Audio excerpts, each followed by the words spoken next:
Welcome to the online podcast. I'm your host, Matt.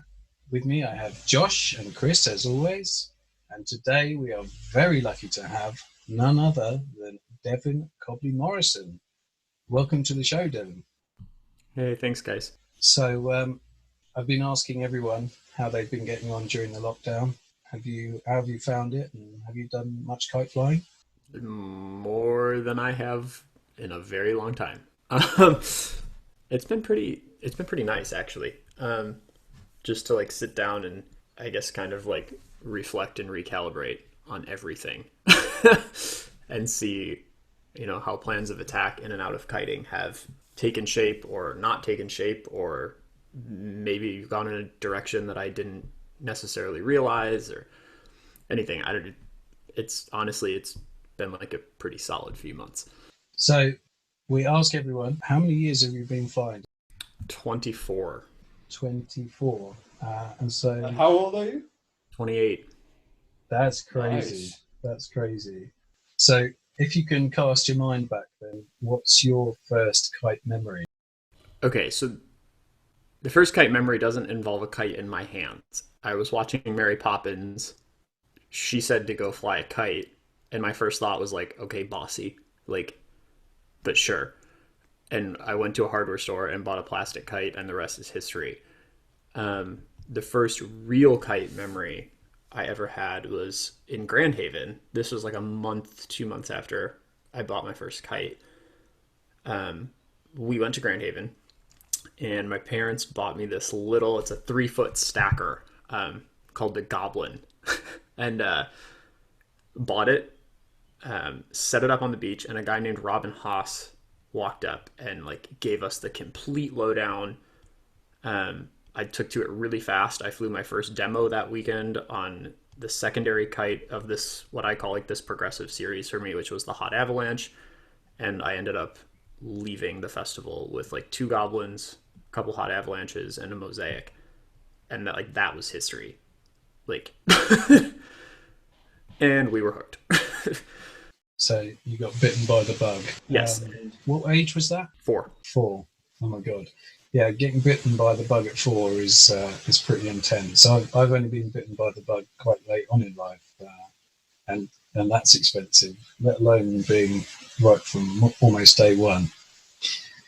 So if you only could fly one discipline between dual line and quad line for the rest of the time, what would it be? Like I need to ask. Duel. Yeah, that took a lot of thinking about. Tons. Yeah, yeah. So you just have no love for the quads at all, no? Oh, it's not no love. Um, I don't know. I don't know. There's something about a dual line kite. I have my own thoughts about this, but there's something about it that gets my brain working in a way that a quad doesn't. Like, at first, I know that's not how these bridles work anymore, but at first I was like, oh, like it's a kite, and you control half of it, and that half is then divided 3 different ways on a dual line, whereas a quad, it's 25, 25, 25, 25, which has since changed. Um, but like the more 3D aspect of the dual lines and its different take on this kind of relentless drive, should you choose to fly that way, is something that calms me more than excites me. Yeah, there's once you start, as soon as you take off, it's more or less non-stop, and you have to be on it until you then land again. There's no, yeah, okay, you can stall, but you can only stall for a period of time before you then have to move on and do the next thing. Yeah, you can go back to a stall, but it's pretty non-stop. Well, there's even this kind of excitement within a stall, or even controlling a kite like in a lifter or in a fade, where the care of maintaining this very delicate stall or held position, if you will, is actually kind of exciting. It's like this game that we used to play in conservatory called Don't Wake the Baby. Like when it came to playing too loud, like Like, don't breathe wrong on your line, or else you're gonna like lawn dart. Like, I don't know. That to me is just as exciting as tricking, like these minute movements. Yeah, yeah, and I suppose even when you're in a stall, the kite may be perceived to be stopped moving, but you're still there making these, infinite fine adjustments. So yeah, it's pretty full on. Okay, so you've selected your line. Now, if you could only fly one kite for the rest of all time, what kite would you choose? I'm definitely interested to hear this. Pro Dancer Super Ultralight. Nice, nice. And what is it that you like about it? What sets it apart from the other kites in your bag? Well, I grew up with it. Um, the secondary choice, I guess, would be a knickknack, which was actually in my high school senior picture. um, but like, yeah, it's a little cheesy. But I mean, I grew up with it. There's to me, there's nothing more elegant than the shape of a pro dancer in the sky, especially an all white one. Call me biased. Um, I think some flyers do tend to think that the kite has a bit of a bobble coming out of a corner. Um, I don't really feel that anymore, but when I used to feel that, it did feel a bit reminiscent of tending to a very detached side slide on a full sized like standard kite. So I kind of got the best of both worlds.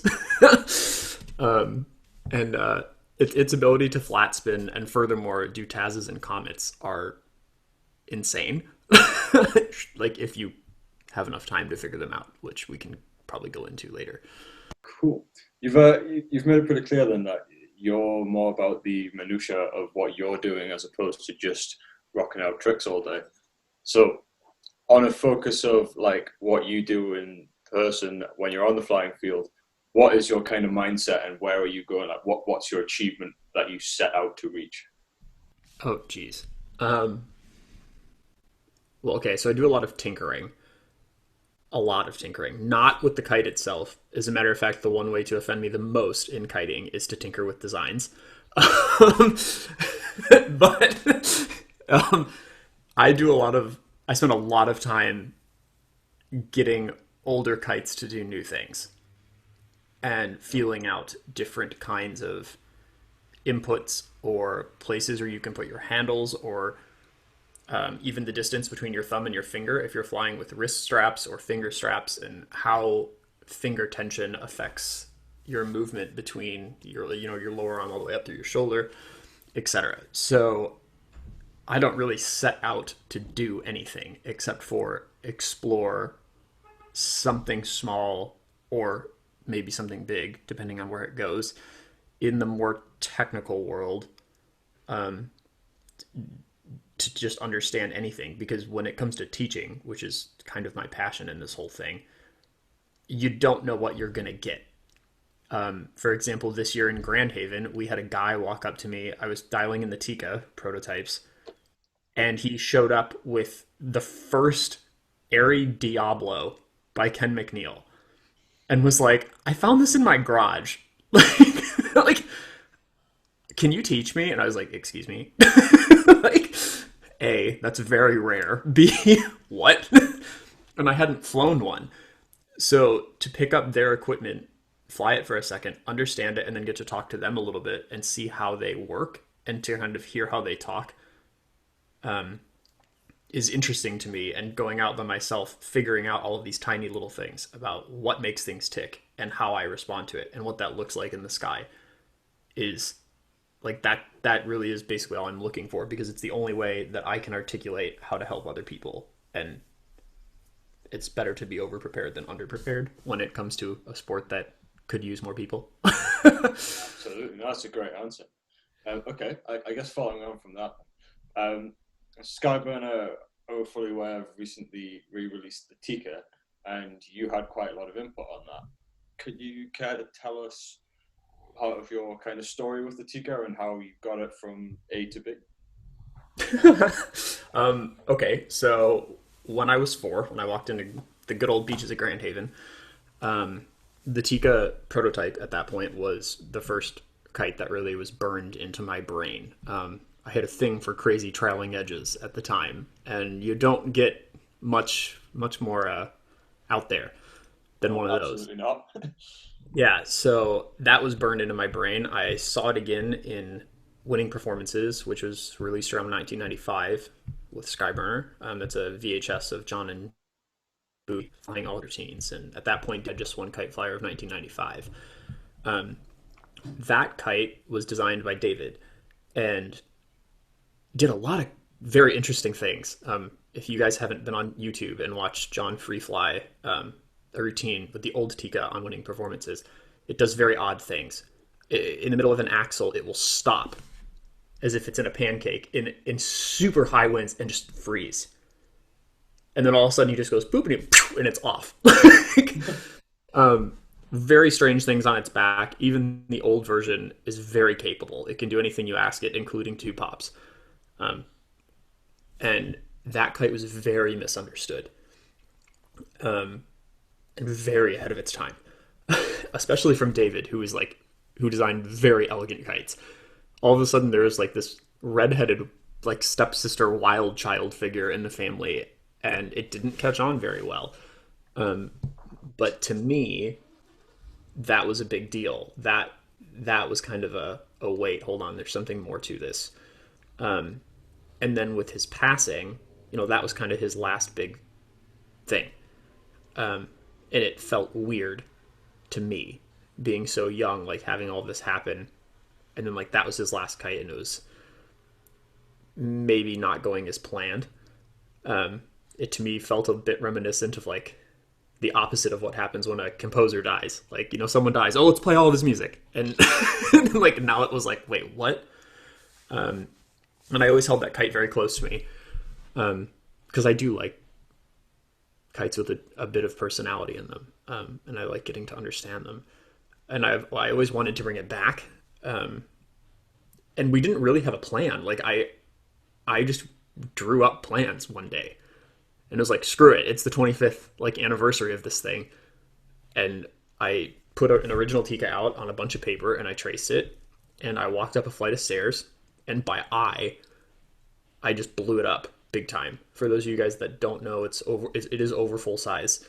We kept the graphics, updated them a little bit in remembrance of David. And I basically aimed to produce something that was big enough that people could understand what the kite was doing, even at a distance, and then therein being slow enough within tricks. And this kite tends to excel in what I call PowerPoint flying. There's PowerPoint flying and kaleidoscope flying. PowerPoint is kind of like, for example, let's say you're doing a 540. If you go down and you throw it off on this kind of off-kilter pancake, and if a kite can hold that for a long period of time without flipping down or doing anything, if you can very distinctly find this pancake and then hit it into a flat spin, as if it's 2 very different maneuvers, that's what I call PowerPoint flying. Kaleidoscope flying is where the whole thing looks like one. Okay. As if it's like a figure skater. And that's what I remember with the old Teeka and Winning Performances, that it would just stop if you wanted it to in the middle of something, and you're like, what is it doing? And then it would just go. And it turns out like that quality has been very helpful in producing what I'm labeling as basically an intermediate kite. It's kind of the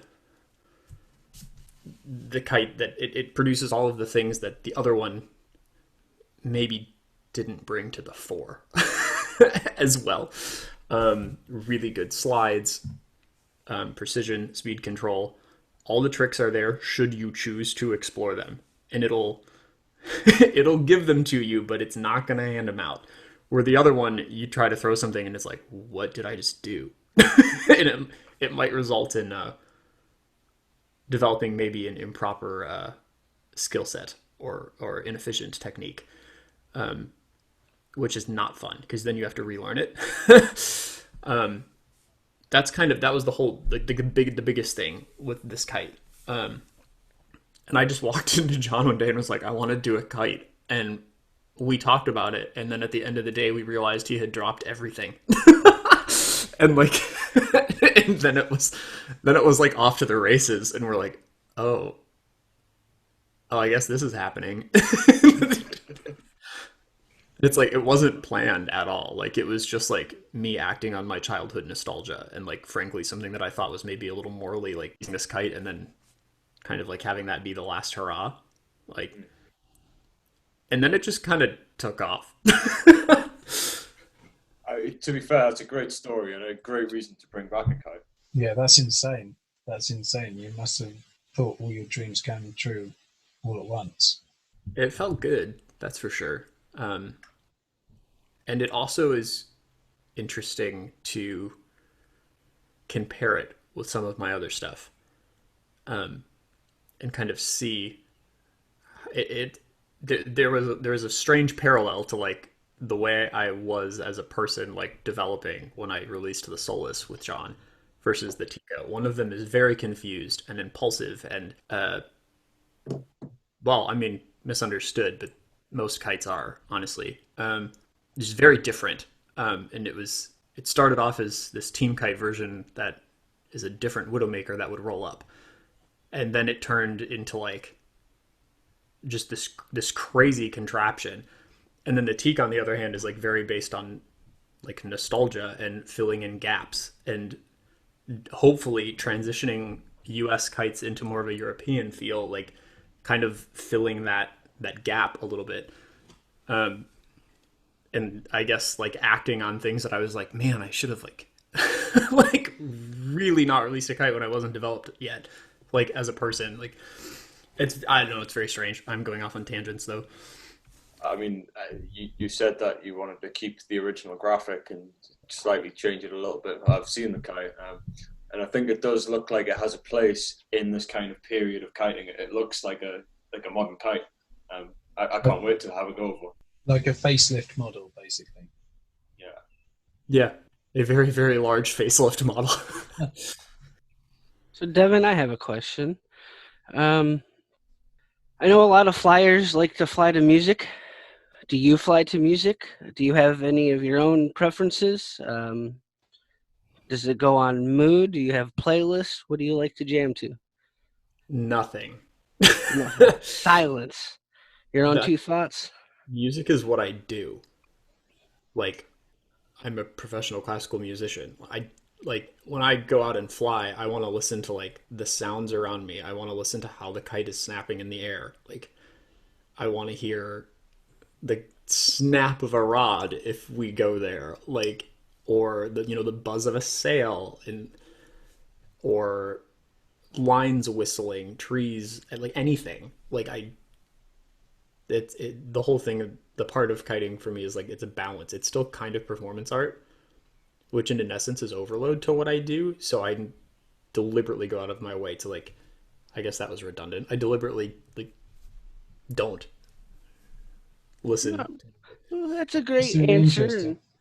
That's very interesting. I know so many people that fly to music, so to hear one say that you don't, that's pretty awesome.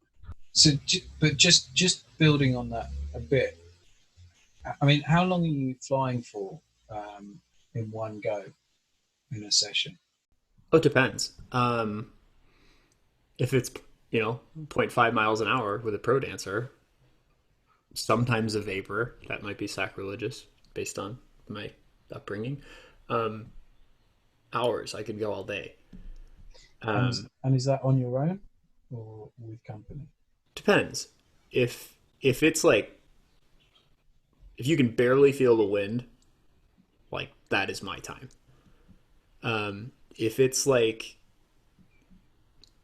hypothetical, let's say 4 miles an hour, if we're being gracious, off the beach, like that's like trick wind with people, pickup team, whatever. I don't really fly in high winds much, but I do like, I'm a big proponent of balance. So even within kiting, like I know like what time I need to recalibrate.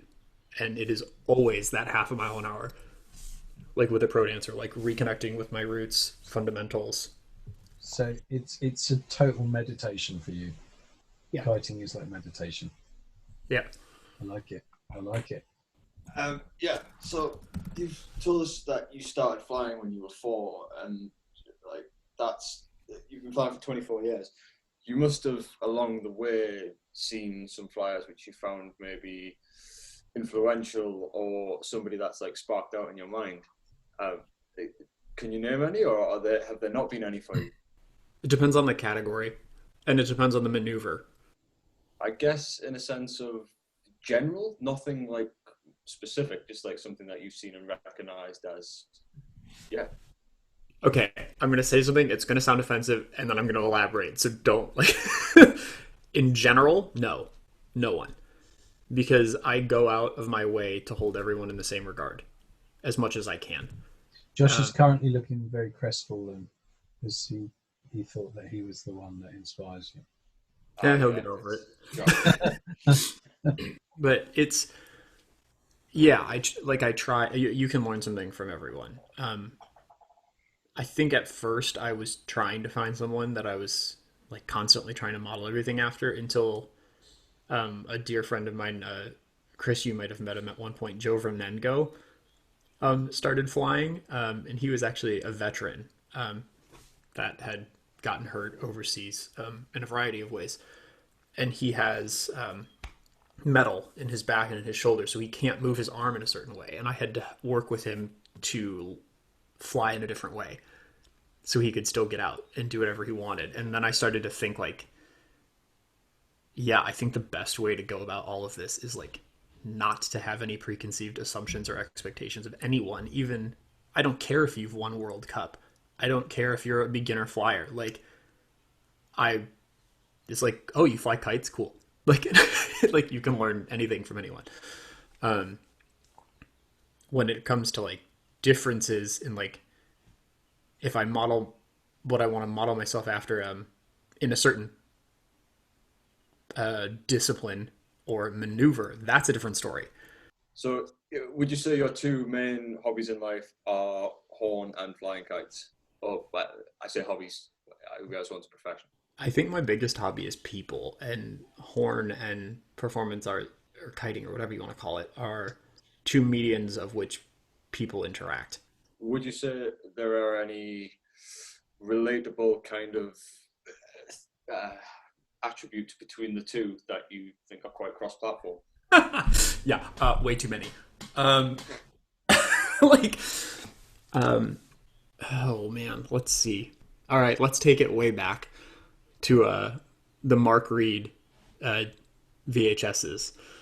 I mean, as you guys know, in the 90s, I'm sure that these will start to surface more on YouTube. Different tutorials, by different flyers and different companies are all great. They're all structured slightly differently. I've always felt that Mark's was the most in-depth in terms of producing, this clip. Let's say it's the side slide. He would do it. He'd break it down. He'd show you everything. And then he would almost speak like 3 different languages on how to do it. Well, obviously it's all English, but like he'd break it down in 3 different ways to appeal to 3 different kinds of people. That's how I always felt. So that to me yields a flying style should you choose to follow it. And again, I know this is a hobby for a lot of people, so this should be taken lightly, or with a grain of salt, if you will.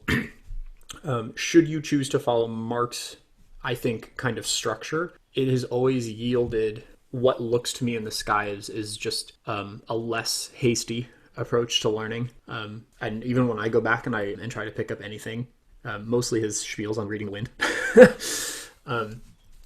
I always notice that, for example, when I'm flying straight up through the power zone, like what would be like Mark 0 in the window, all the way up, I start to notice that I'm more aware of where my hands are when the kite is at the top of the window and it's not powered. I start to notice that my hands are down farther and they're pulling the kite a little bit more. And the way that my hands come forward when it starts to move down through the power zone is substantially more disciplined. My grip on the handles, depending on if it's a standard with nitros or a floppier standard, changes. Like I'm so much more aware of everything that's going on. Um, and that shows also in music. Hypothetically speaking, I'm going to try to word this, I guess, quite generally. Say I'm pressed for time and I have to like run to a rehearsal or have like a last minute ring to play a concert. And I don't get a great warm up and I'm not breathing properly through the instrument or releasing the air the right way. That shows in seamlessness and connections between notes and blocks of sounds and the fronts or the beginnings of the notes. Some people call them attacks. It's maybe a little aggressive for me. And it also shows in the sound because the sound might be more compressed or more overblown. I guess that direct comparison would be really apparent in someone pulling out, I don't know, an ultralight, grabbing all the wind on it and knowing that it's like 15-mile-an-hour winds and deliberately just being like, yeah, I don't want to change the bridle. Like that kind of thing. We've all been there. Yeah, like I think haste is probably the biggest element that shows in terms of commonality. There are others for sure. So, tell us about your relationship with Skyburner. Man, I don't even call it a relationship. They're just like part of my life. Always have been, always will be. I met them really early on. Like Marianne and John always treated me just like everybody else, like family. You know, you walk into their door, or you call them, having never met them, and Are they like your unofficial grandparents? yeah, in essence, it kind of feels like that. In a big way, that's how it feels for me. I mean, anytime I have a question, they're there. Yeah, like Unless Devin tells them not to answer back. I did not do that. But So as we keep going here, I have a cool question here. I want to know what some of your favorite slackline tricks are. don't have them. You don't have any. Nope. Okay. How would you explain freestyle to somebody that's never seen it? Can I swear? This is a 21 and over podcast. You can say whatever the fuck you want. I mean, the term that seems to work the best is flippy shit. I could agree with that. Yeah, there's That's my favorite shit, but in my head, I'm like, how do you do that? yeah, it's so I usually explain this in multiple different ways. I always ask the person what their background is if they're asking. And I have them talk a little bit about them. If they're like very laid back and just like nondescript, I basically tell them it could be a flying yo-yo mixed with flying different figures in the sky. So if this was a video and you were, I don't even know what the effect would be, but like having this like kind of like image lag, you'd be able to paint like a diamond or a pyramid or this or that or what have you, mixed in with this kind of yo-yo-esque stuff. And if I'm flying for them, I'll wrap the kite up and I'll tell them, about these little things on the, the high parts of the triangle being the leading edges and how you can fly things from there. And you can fly the kite, I just say upside down in a fade or this and that and the other. If they're more technical, I'll start to say that, there's two different like access. There's the spine and there's also, I just say the spreaders.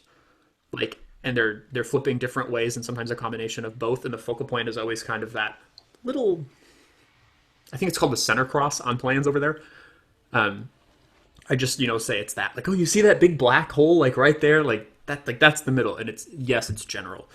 But, like, and it's sometimes not accurate, but it works for someone that is just beginning to understand these things. It's very dependent on the person. I have a kind of a follow-on question to that then.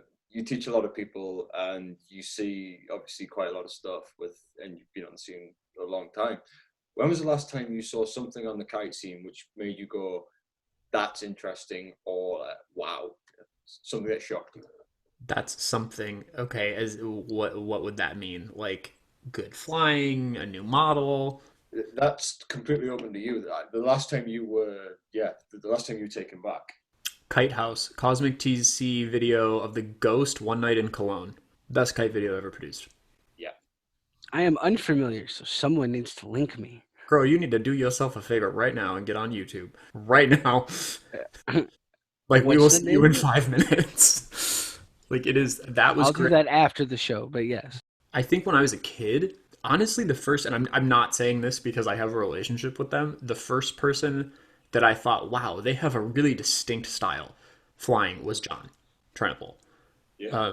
He has this weird, and you can see it in winning performances too. The Teeka video is actually the best example because the first half is David and the second half is John, free flying. John has this very distinct way of articulating very fast corners. And yeah, and he does a little butt shake in there too sometimes. That's going away though as he's aging. Sorry, John.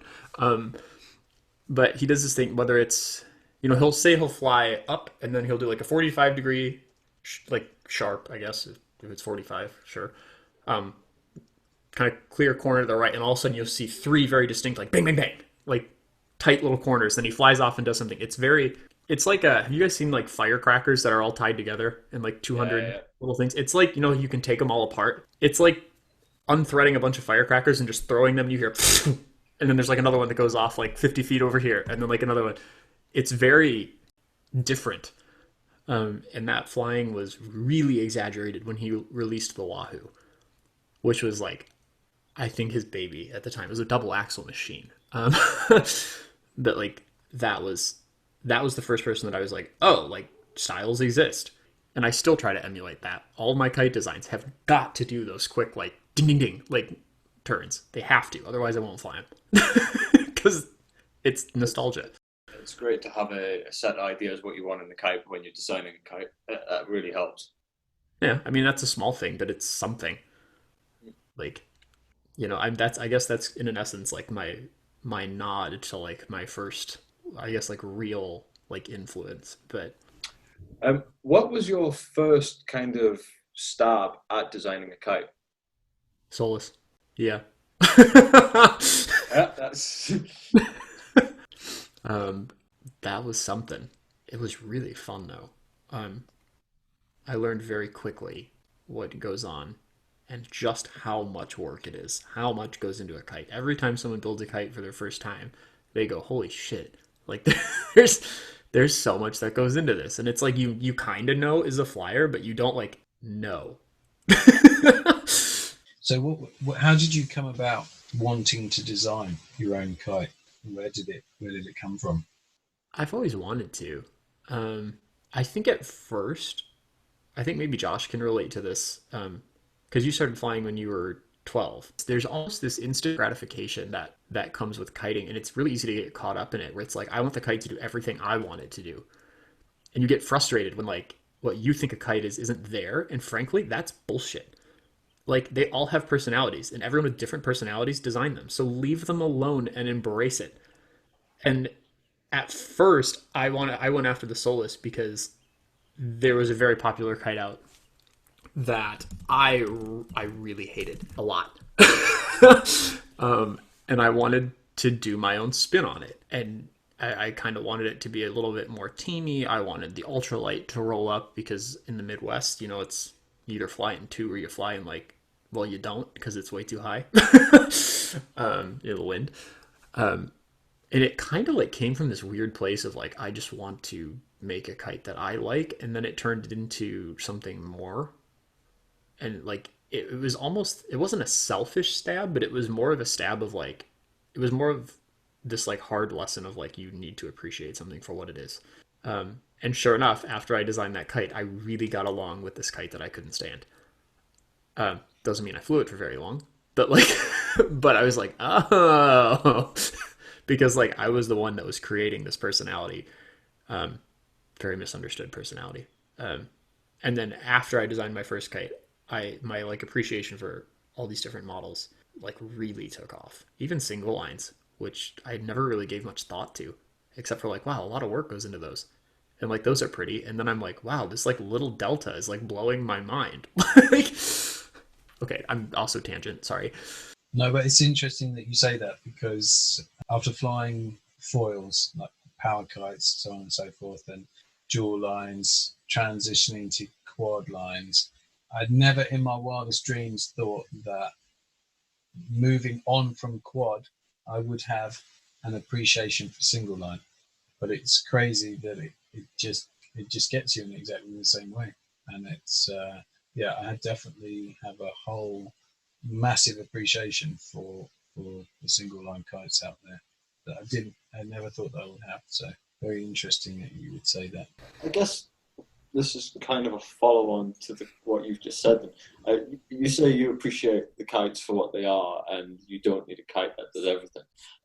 What was your sort of reasoning then for having various iterations in the Solus? That wasn't me. Okay. That was a guy that wanted a lesson learned. That was someone that wanted the kite to be different than what it was and started changing it and posting it on Gone with the Wind, which led to extreme confusion with flyers and frustration, as it should have. So we took the kites, ironically, that I'm sending to Josh. We took them and changed them to the way this person wanted. And at the end of the day, it was, okay, well, that's great, but that's not a Solus. So if this is what people are liking, fine. Like, I'll swallow them up, like, my pride and do that, but it's not going out that way. So then I changed it from there, and then we released the comp. Because in an essence, there wasn't really a balance in there. It was, I don't know, I took it very personally. I still do, actually, which is why I'm very, very stern on people changing kites. There is a lesson in there. I don't know what you mean. You? I mean, Josh never changes kites ever. The amount of times that I have texted him saying, like, I swear to God, what are you going to do with these kites? But, like, it's a thing. And it was a lesson in building something out of not appreciating a kite. So karma really was a bitch there, because someone turned around and did the same thing. But it did yield some really interesting results. Yeah. That's what happens when you change kites. I wish that kite was still around. Not from that place of like taste and distaste. But yeah, no, it was interesting. The whole thing was really interesting, actually. I don't regret it at all. That was like a huge life lesson. I learned all my life lessons in kiting, it seems, first. But yeah, that was a little bit about that. At the end of the day, I missed the first version a lot. But again, another lesson to be said, that you got to appeal more to the public, and that's where the Teeka, the Aura was a different one, where it was just like, oh, we just want a light wind kite that tricks really well, and this and that and the other, and we had a good base for it. That one went off without a hitch. The 4-ounce one was my baby. John's was the 5-ounce, and like, cool, done. And like, the Teeka was a more informed approach of like, okay, we've learned these lessons. Like, no. Bit more tempered. But yeah, that's kind of where we're at with that. Cool. So another question that we like to ask everyone: what's a common myth that you would like to get rid of in the world of kiting? Wow, this one's going to take... I'm only going to elaborate a little bit, because I feel like I'm just babbling on and on. No, go ahead. It's not hard. You can choose to make it hard. But like, if you really listen to all these videos, one of the first things they say is that it's theme and variations, off of the same kind of idea, whether that's an input or a trick, or how you visualize things or whatever. And then all of the sudden it turns into this crazy thing. And I can't tell you how many times, for example, the two tricks that I teach the most are cascades and comets, whatever you guys want to call them. Comet. And every single person that struggles with them turns the half axle into like a 5-input move, and it's overdone. So I talk, I say, talk me through your half axle. I want to see what you're doing. I want to see you fly at different orientations. And like the first thing I ask them is like, okay, if you're doing a 5-input half axle, and say, well, they're both, a cascade and a comet are essentially just half axles at different orientations, one reversed and one in the same direction. If this original input is trick or whatever is 5 inputs, and you have to, double up, triple up, etc. on all of these things, your arms are going to be falling off by the time you wrap this thing around 3 times. Like, what is this? Like, so like, it's a bit pointed at first. But it's kind of like, whoa, because I think sometimes you do have to be smacked with a bit of a no-brainer. um, to be like, yeah, like, the sky is blue. Well, on a normal day, the sky is blue. You don't look at it and go, yeah, it's green. Well, unless there's a tornado, but you know what I mean. Um, so it's like sometimes you kind of need to like recheck in and like really like be aware. It is easy if you choose to have that route, and I think many people have hit a wall and maybe left kiting for a while and come back and kind of lost everything and had to kind of reconceptualize. And it happens with everything. It happened to me on the horn, big time, when I had nerve damage. Like, oof, and it's not that hard, but it's really good to have like, a couple good flyers around to kind of like, dial that in. Very flyer oriented, friendly, kind of bounce off community. Yeah. So, how would you introduce newbies into the sport? I talk to them. Okay, hold on. Like, so give me like a circumstance here. Is this like someone hitting you up on Facebook saying like, "Hey, can we meet up somewhere and flying?" In which case, it's like a little weird. Or Can I elaborate on that question? well, Like someone that's never even flown a dual line. Like, what would you recommend? Yeah, you're flying on the field, okay, and people are watching you, and they say, "That's cool. I'd like to try that. Where do I start? okay. So I talk to them a little bit and figure out like what they like and what they're drawn to. Um, Sometimes it's a bit of an assumption, but sometimes if they talk like really fast, I'll set them up with a smaller kite if they're like quite anxious. Um, if they're quite calm and maybe a little analytical, I'll take a different approach. But usually I will start off by telling them like, if you're gonna get into kiting, A, I can teach you, and we can work with it. But B, like the first thing you do is if you leave this with anything, any kind of motivation, I want you to take away the fact that small kites need more wind. Usually, do not go on Amazon and buy like a 1 foot kite for $10, expecting it to fly in 2 mile an hour wind. Bad I learned idea. that the hard way. Exactly. And Marianne does the same thing when people call the shop. She's like, well, um, that's the biggest thing. If they're beginning to learn, that can get tricky, especially in times right now, because back when I learned, it was really common for someone to get behind you and like fly behind you, which is like a little creeper-tastic now. So I fly around and I talk kind of to them for a while, and we talk about the wind window as if it's basically a big blow up golf dome, like cut in half. And we just kind of get to see that. And I'll put the handles in their hands and I'll say, okay, if you're flying on the border of the golf dome, you're going to feel maybe this kind of decrease in pressure. So we talk very much about contact and pressure first. Because before I get them in the air, I want them to know that keeping relentless pressure on the sail and in the lines is really important.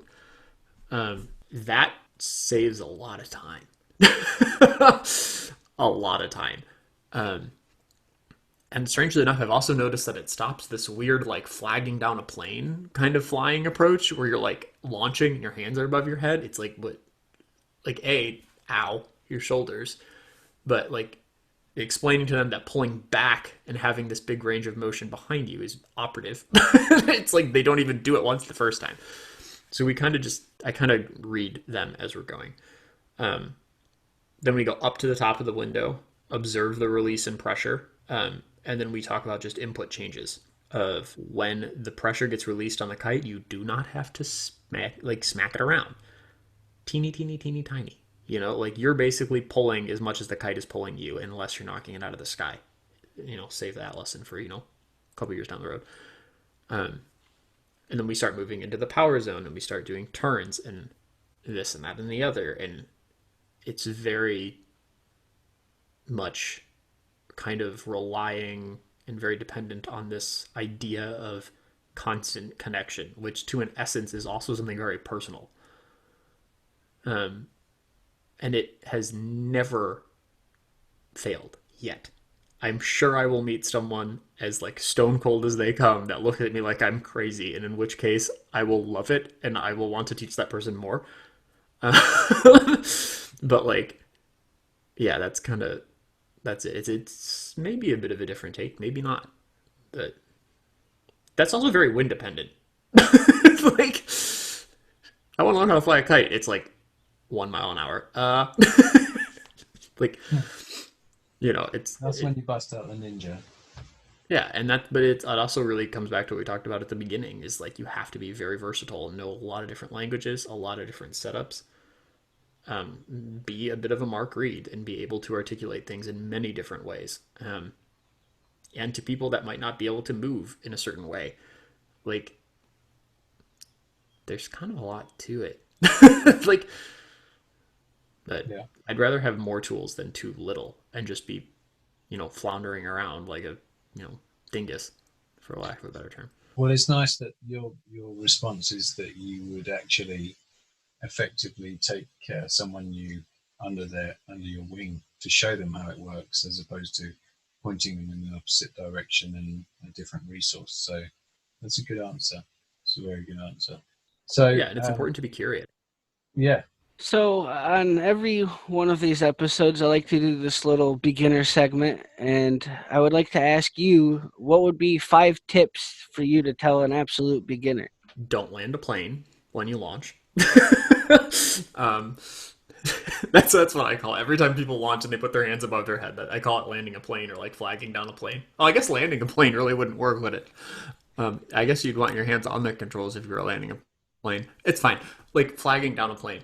Um, I tell them to keep everything kind of in, just like less is more, and to control or work on acknowledging movement between the elbow and the fingertips first, because it's always easier to add more as opposed to subtract from if you pick up a bad habit.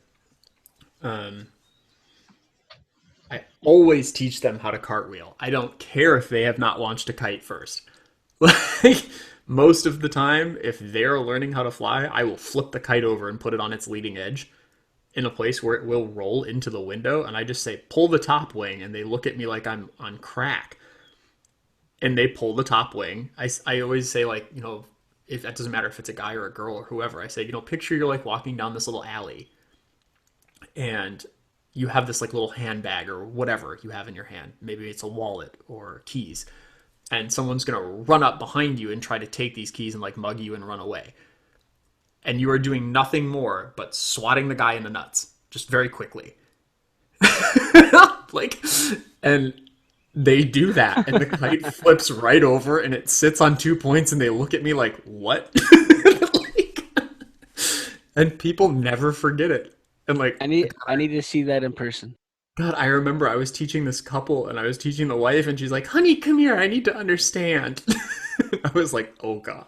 Like, but like it works. Like sometimes stupid analogies work. Like, so there's that. I always teach them how to flip a kite over. And with that lesson, this is, I guess, bleeds into number 3, how to use the wind window to your advantage. It's very easy for people to get discouraged right now. Beginners' kites are very heavy, as we know, because they need to be. I always teach them how to turn down into the window as opposed to up. Because they always start to turn up when they lose pressure on the kite, and they're like, oh God. I shouldn't say always, that's very general. That's very shallow of me.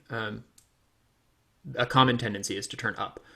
And I'm like, well, so this thing called gravity is a thing. And it's holding us to the earth. So like, let's play on that for a second, get the kite to regain some momentum. And then it's when it starts to pick up, a bit more wind, we can start to observe a bit more of like an even keeled approach to speed. So flying, and then in essence, I guess number 3 in terms of usage of the window is almost playing off of not flying. I just call it logic. Because I think sometimes it's good to learn fundamentals from a place that's like, oh yeah, like, okay. When I relearned the horn, I learned by no-brainers, which is something I kind of live by now. It's like, if you tend to be analytical, you really can't argue with it sometimes, and it's a good place to check back in. So I try to do that. I teach them how to equalize lines, give them tips on that if they're that curious. Um, and then I think the most important one is if it goes well and they're comfortable, either give them contact information, give them club information. I almost always give them like a Kites and Fun Things card because I think Marianne and John are some of the most reliable people. Um, call me biased, call me whatever. I think their loyalty to the industry shows that, and it speaks for itself. Um, so there's all this stuff on Facebook, there's YouTube, whatever they want. What's pick your poison, and I'll help you find it. Because in essence, like flying alone is a bit reminiscent of being in quarantine. Sometimes you're doing this thing that's very human that like everyone has ever done, and you're doing it by yourself, like on a field. So You it's really speak easy to about you speak about directing them to certain groups and stuff like that. Do you have any that you want to give a shout out to? Maybe help them find them. I think the one that's really taking off right now is the Sport Kite Pilots Lounge. Is that what it's called? Um, that one's pretty chill. Like whether it comes to just like derpy little videos or like Bruce putting a face on the Teeka. No shade, Bruce. Calm down. Or like doing whatever. I actually told him to put that face back on it for teaching reasons. But like, oh, shut up, Josh. Um, like, um, you know, Gerald is doing some really interesting stuff on panel replacement. There's a lot of support there. Most of the U.S. kiting forums are going down. I think that's the big one. And then you can't really go wrong with like adding a kite shop on Facebook, which has their own like little page, or going to their website. I think the gift and the curse though with Facebook is that there are so many new groups and they're always changing that sometimes it might just be best to like go back to like the fundamentals of everything and hit up a kite shop first. Because if you're say Kris is you're picking up a kite for the first time, never mind the fact that you have a bunch of kites behind you, you're brand new to kites, like, and you get on Facebook and oh, I'm and an hour give or take from Marianne and John, so you call them, they can give you things that are maybe up and coming or a bit more relevant in the area. um so yeah, I mean there's always that one go-to. In the UK, I think your form is what, fractured axle. Used to be, not so much anymore. Okay, that was kind of the big one for a while, kind of, sort of. Yeah, and like for us, it was Gone with the Wind, and now that's gone. But times are changing, so I would probably always give them one. At this point, it'll probably be the Flyers Lounge, and then oh, where do you live? Are you here on vacation? Hit up this page, not group. And that's very dependent on where you are, but it also requires the Flyers to be really well aware of everything, which I think is part of our like responsibility. Is that like not a very specific answer? Like, No, I'm just disappointed that we didn't get, head to On the Line on Facebook, and they'll steer you in the right direction. Yeah. yeah, okay. So there's this really nice guy named Matt, and Kris is pretty cool. And then there's this buffoon that holds up. Oh, Don't ever meet him. You'll show him a beginner kite, and he'll like step on it. I have seen him step on a kite. 100%. Yeah. it was an accident. Next thing you know, you're gonna be leaving with this Franken thing, and like he's probably gonna like come after you with lipstick and like kiss your sail, and he'll leave his mark on it or something. Send you lemons in the mail. It was a line. It was a line. So okay, now we're hitting the hour mark now, so we like to keep them short and sweet, as it were. But one thing that we ask everyone is that, and I do think I really do think I know the answer to this one. But if you weren't flying kites, what would you be doing? So if kites did not exist in your world, what would you be doing instead? Like for a hobby? Yeah. Ooh. Well, it's not really a hobby. I've always have thought about picking up. Well, I guess it would be much more than a hobby. I'm still trying to figure out how to balance them. I've been thinking about trying to get a personal training license. I was also very heavily involved in martial arts for a long time, and I've been getting back into it as a different means of balancing. So that kind of changes. I can't just be like, oh, play more horn, because that's like kind of stupid. Like, but I'm disappointed that you didn't say hacky sack world champion. hacky sack. I trip over my own 2 feet. Definitely martial arts. Okay. Yep. All right. That's awesome. So, well, we are at the hour mark, so I think we're going to wrap it up. But Devin, I want to say a massive, massive thank you for coming on the show. Thank you very much. It's been Thank you very much. Absolute pleasure to listen to your answers. I've really enjoyed them. I want to say massive, massive thank you to, again, all the support, all the people that keep downloading and streaming and listening to us every week. It's fantastic. Just on that note, we are going to drop the podcast down to once every 2 weeks, moving on, purely because of work schedules and so on and so forth. But it will give us a chance to continue making really good podcasts with really good guests. So we're not going away, we're just downgrading. We've got the live builds on Sunday evenings, so keep tuning in for that. Massive thanks to Josh and massive thanks to Kris for being fantastic co-hosts and being with me throughout this process. So thank you very much to you boys as well. Anyone got anything to add? Thank you, Devin. Thank you, Josh. Thank you, Devin. Thanks, friends. Awesome. All right. Well, everyone at home, thank you for tuning in, and we will see you very soon. Much love. Goodbye.